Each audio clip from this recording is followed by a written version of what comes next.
Otis. Written and illustrated by Janie Bynum.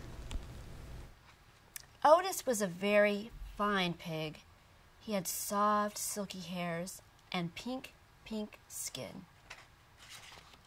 How such a neat pig was born to such a sloppy family was anyone's guess. When his brothers played rugby in the swamp, Otis kept score on the sidelines.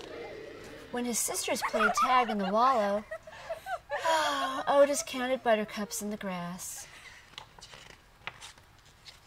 Otis tried very hard to remain a spotless pig, but making friends wasn't easy.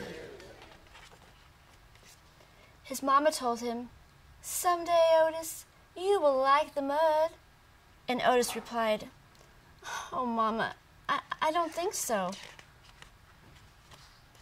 Otis imagined mud oozing around his hooves, making a sticky, sucking noise as he lifted one foot then the other.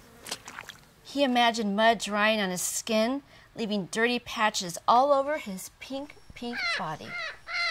Even when he did his chores, Otis managed to stay clean.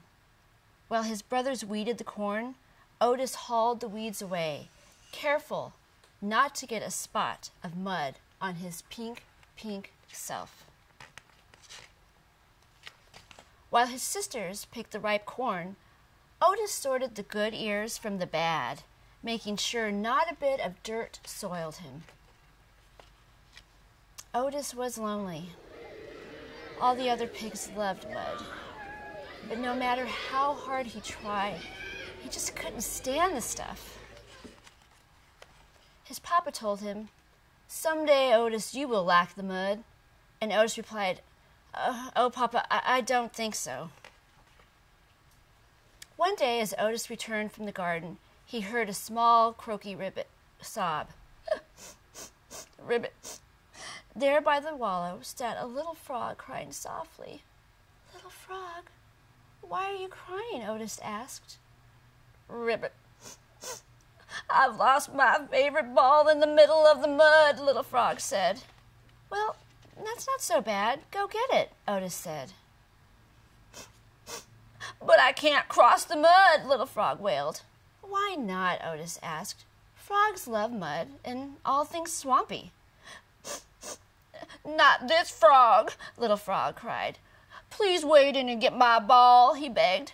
"Pigs love mud and all things sloppy." "Not this pig," Otis replied. Little Frog stopped crying and croaked a little ribbit laugh.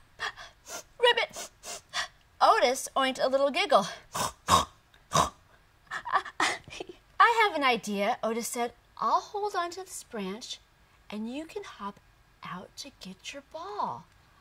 "Oh, that's a fine idea," Little Frog said. And that is what they did. The rest of the afternoon, Otis and Little Frog tossed the ball back and forth on the nice, clean grass. And from that day on, the two friends played together everywhere, except, of course, in the mud.